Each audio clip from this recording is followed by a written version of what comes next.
So a few years ago, I gave up my apartment and sold all my things to travel, and since then my wardrobe has been rather minimally.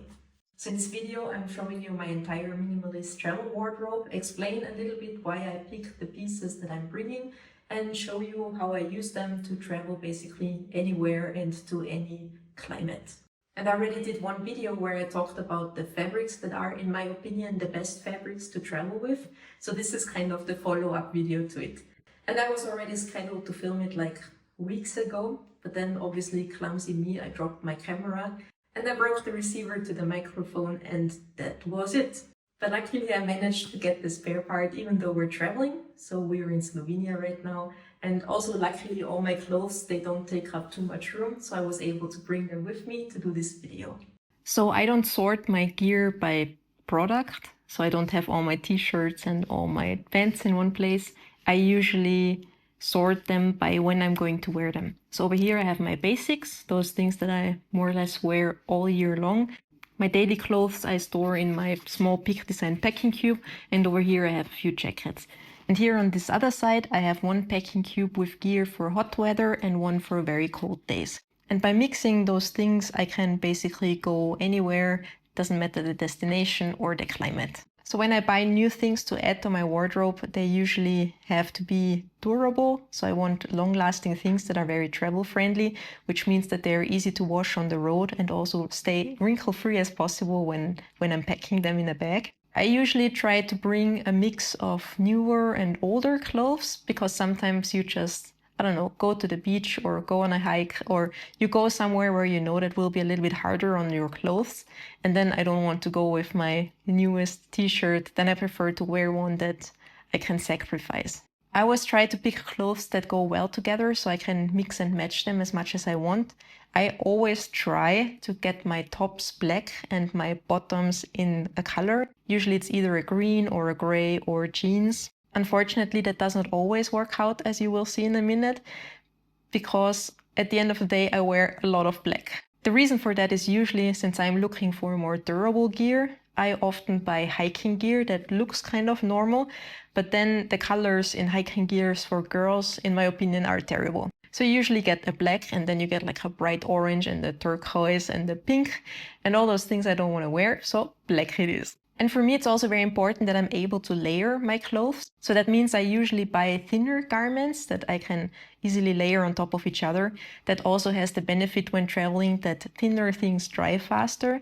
And I also always make sure that the outermost layer is a little bit larger, so it's more comfortable to wear them on top of each other. And then the benefit for me is that I can wear all those things on its own if I have to and if it's warm enough. But on colder days, I just wear all of them at the same time and I don't really need a bulky winter gear anymore. So now let's start with the basics. Let me just get this out of the way a little bit. Okay. And most of my clothes I usually keep in this small Peak Design packing cube. Let me just open it up. It's compressible. And inside here I keep 5 normal t-shirts, one long sleeve t-shirt, one pajama shorts, one sweatpants and a pair of hiking pants. And now we will need more space. So now let's start with my 5 t-shirts, and those are also the ones that I did my washing test with in my fabrics video to figure out the drying times. So from the normal t-shirts, the one that dry the fastest are my cotton t-shirts. These ones are just very basic t-shirts from Primark. They're out of a thinner cotton material, and I'm sorry at the moment everything is a little bit full of cat hair because we're cat sitting here in Slovenia. And when I wash them in the sink and dry them with a towel, they are dry in 4 hours. The next t-shirt I have in here is this 100% polyester one from Under Armour. It's already extremely old, but it still does the job. I usually wear it when I go hiking. It doesn't wrinkle, it dries fast. This one actually dries in 6 hours. The next t-shirt that I have that dried in 8 hours is this one from Houdini. It's a merino and tencel mix. I think it's 60% merino, 40% tencel. It's not really my favorite t-shirt. I really like the cut of it, and I really like wearing it in the winter because, in my opinion, merino is not very pleasurable in hot temperatures. It wrinkles a lot, as you can see, and also I found it very fragile. Because at the same time when I bought this, I bought a second one in green, and just like it always goes for me with merino things, they very quickly developed holes here on the sides of the shoulders, on both sides actually. So I think it just comes from the rubbing of the backpack straps. So this very expensive t-shirt, unfortunately, after just a few months of wearing it, was reduced to being a wear it at home t-shirt. The last normal t-shirt in here takes the longest to dry. It needs almost 10 hours, and it's this one out of Tencel. So it's a semi-synthetic. As you can see, it wrinkles a lot. It was very nice to wear in the beginning, but semi-synthetics, they shrink a lot. So this almost looks like a Winnie the Pooh t-shirt now, but it's what I have and I will wear it until it breaks. Now my next t-shirt in here is my long sleeve t-shirt, and I have this one here from Supernatural. It's actually very, very old already. I bought it in 2019 and it's a merino polyester blend. And for some reason, this is the only merino t-shirt that survived me for a long period of time. My theory is that this is a sports brand and that they kind of make the merino yarn a little bit more durable than lifestyle brands do. But I don't know. For some reason, this t-shirt survived. I mean, by now it has a lot of peeling and it does not look very pretty anymore, but it has no holes and no nothing, and it dries very fast. So it also needs only 4 hours to dry, just like the cotton t-shirts from Primark. And I always really like wearing it in the winter as a base layer, or also in the summer in colder nights. So these are all my t-shirts, and usually when I travel, I don't bring all of them, probably like 3 t-shirts and the long sleeve, something like that. It always depends on the trip. Now the next thing that I have in here is just sleep shorts. They're almost antique, not very pretty anymore. But as I already mentioned in my fabrics video, my way of being sustainable is to wear things as long as I can until they really break, and wear everything that I buy, because in my opinion there are no true sustainable options in this world. Every single product has a huge impact on the environment. Even though there's some brands who are trying, there's still an impact. So I choose to really wear everything until it dies, which means I end up with a few not so pretty things to wear. Then the next thing I have in here are my very thin sweat shorts, sweatpants. They're from Odlo, out of their zero weight collection, and I really, really like them. They're super comfortable to wear. They pack very small and they dry extremely fast. And the next pair of pants that I have in here are my hiking pants. They're from Autovox, just normal hiking pants. Also dry very fast. And this is what I wear 99.9% out of the time. So when I need to look a little bit presentable or go to civilization, I have one pair of jeans, and I also have this sweater that you see probably in 99% of all my videos since the beginning of this YouTube channel. It's from Volcom. It's out of polyester. It's not fully black. It has this little colorful dots in here that I think usually look on the video like I'm full of dust. I like it because it packs very small, so it's out of a very thin material and it does not wrinkle. What is a little bit less than ideal is that you cannot hang it up to dry. So you really have to lay it flat while drying, and that's not something that is very useful for traveling. But as I said, it's the sweater that I have at the moment, so I will deal with it. So next, let's talk about the jackets. Ugh. And I don't own a heavy winter coat anymore. I prefer to have a few jackets that are thinner that I can layer on top of each other to make me warmer on colder days. But as I said, I can wear all of them separately. So the jacket that I use as an insulating jacket is this one, the Atom jacket from Arc'teryx. It's filled with a synthetic insulation material. I personally prefer synthetic material over down, because down is very, very fragile. So you cannot get the down jacket wet. Once it gets wet and they're not waterproof, all the down will like collapse and not really come back by itself anymore unless you can put it in a dryer. And washing it is a little bit more difficult, and so on and so on. All these problems I don't have that much with a synthetic layer, and I honestly think it's warm enough for me as well. So this jacket from Arc'teryx is extremely comfortable to wear, and it's nice and warm in all kinds of temperatures. I really enjoy it. The only big downside for me that this jacket has is that it stains very easily. It's an outdoor jacket, so maybe it's not intended to be worn day in, day out, but I found that normal things that you deal with while traveling, they stain it a lot. For example, salad dressing or anything that's oily immediately like absorbs into this fabric and then stays there. I already regret that I did not buy this jacket in black. I really love the color and I really love it that I got this color on sale because those jackets are quite pricey. But as soon as this color gets a little bit wet, it gets very dark and you can immediately see the stains very well. And that's why to protect this jacket,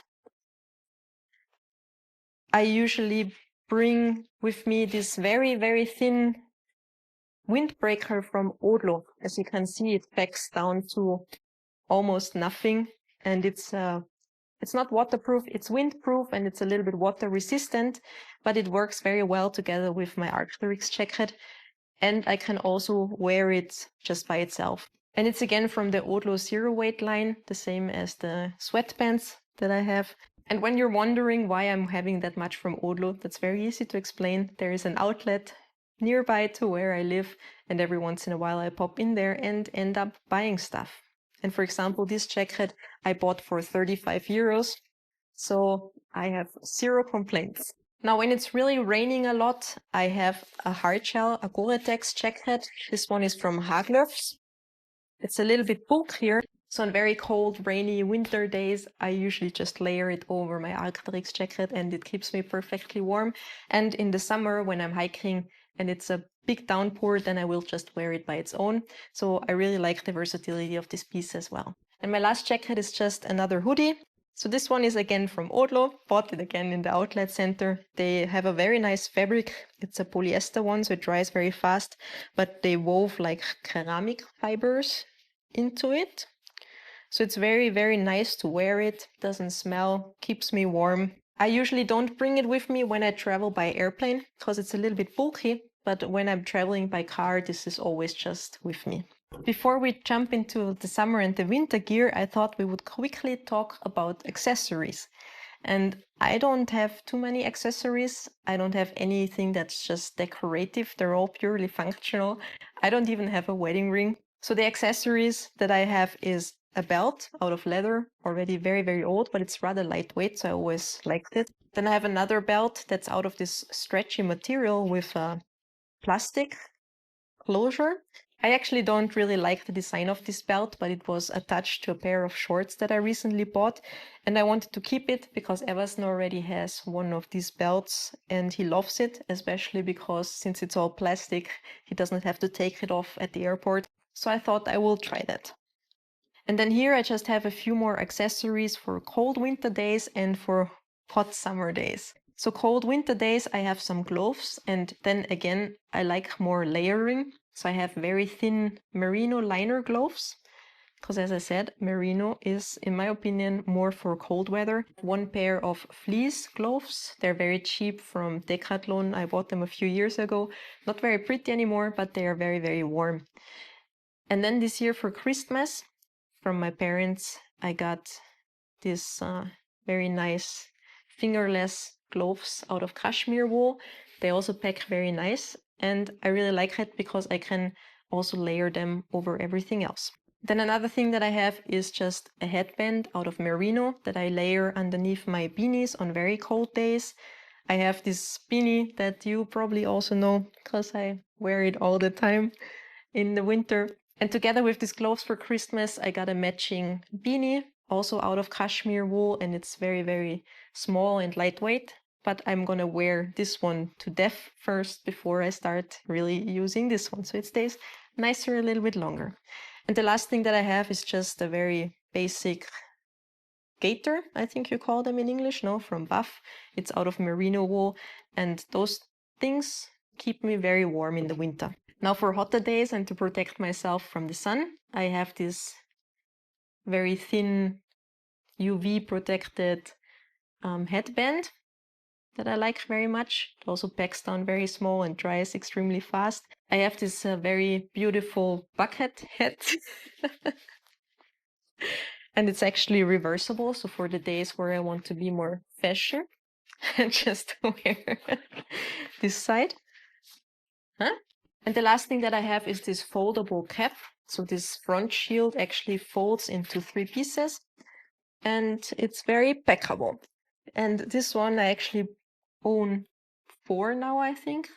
I bought 3 more because they were on sale for €2 instead of 20, and I usually lose those things regularly.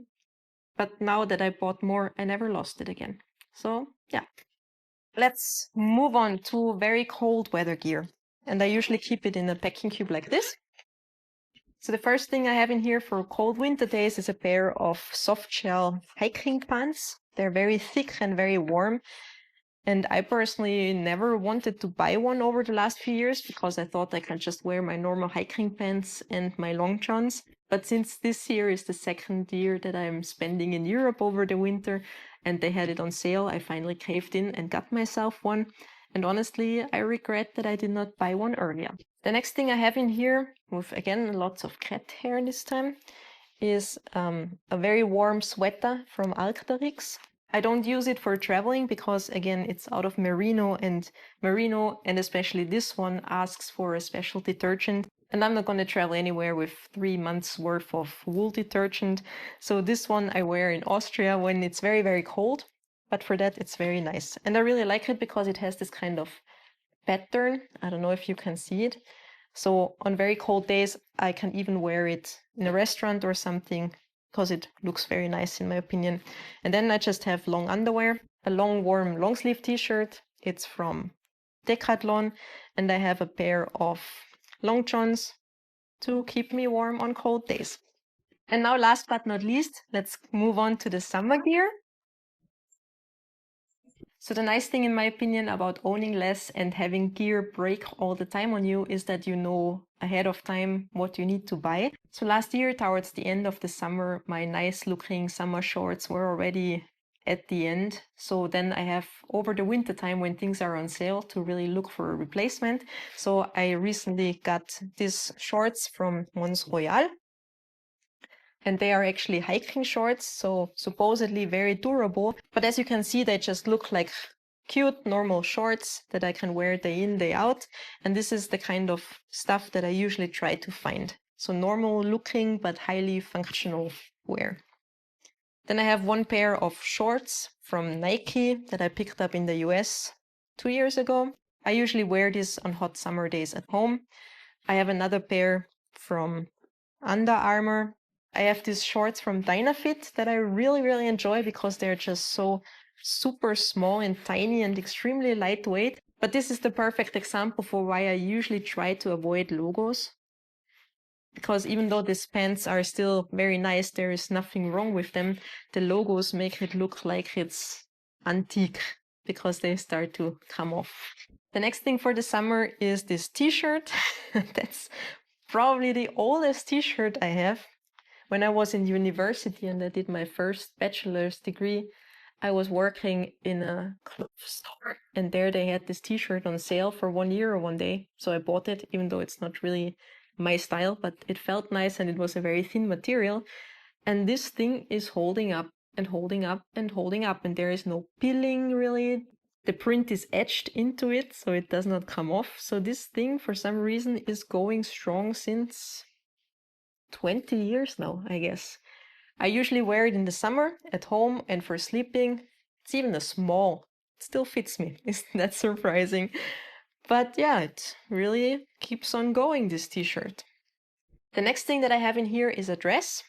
I just picked it up on Amazon last year. It's 100% polyester. It does not pack as tiny as I wish it would, but I don't like super tiny dresses, so I just really like this one because it's nice and loose, goes to the knee, has this kind of layers, and it does not wrinkle at all. And the last thing I have for summer is just a pair of shorts. These are actually my jeans that I wore for the last few years before they broke at the leg and I got the new one. And last year when I went to Spain in summer, when we left Austria, it was still cold. So I kept wearing my long jeans.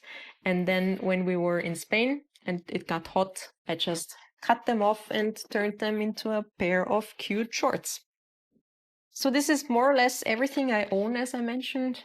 I have a few things that I wear when I'm at home or when I'm at the mountain house when it's colder. So I have a warm pair of sweatpants that's not very pretty. And I also have like a handful of older t-shirts that I wear at home or also when I'm pet sitting, because I would not want to have a cat or a dog while playing with me destroy my nice t-shirt or something. So I always like to have a few things that I can sacrifice. When it comes to formal events, I don't own too much anymore. I have one dress that I bought 2 years ago that I now wear every time I need to go to a wedding or something.